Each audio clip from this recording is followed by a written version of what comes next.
Right now, everyone and their neighbors are talking about the events that has taken place between the Israelis, the Americans, and the Iranians.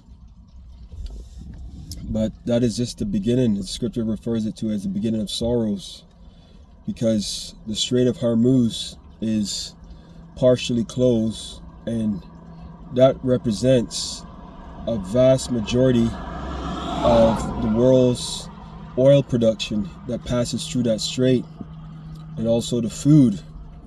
So very soon, what we were once paying for certain items is going to create hyperinflation.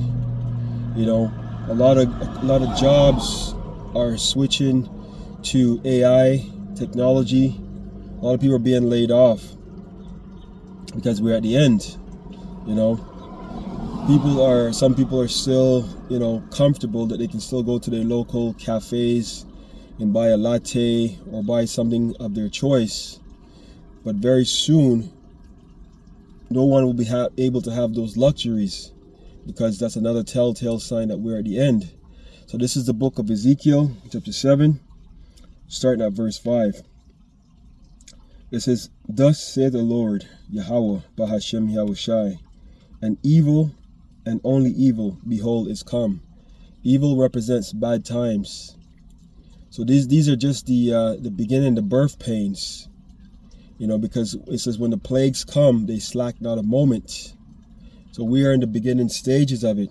And a lot of these corporations that make products for civilians in these times, they start to switch their production to the war, the military. You may have a company like, I don't want to call no brands because this is not no sponsor stuff, but some of the bigger name companies that make certain merchandise, they switch their operations to different sectors. Look back at the time of the C-19. A lot of these companies started switching and started making masks and different type of apparatus for the wars. For the time that we're embarking on that time. So it says, "Thus said the Lord Yahweh, an evil has come, an evil and only evil, behold, is come." And these are the times that we're in.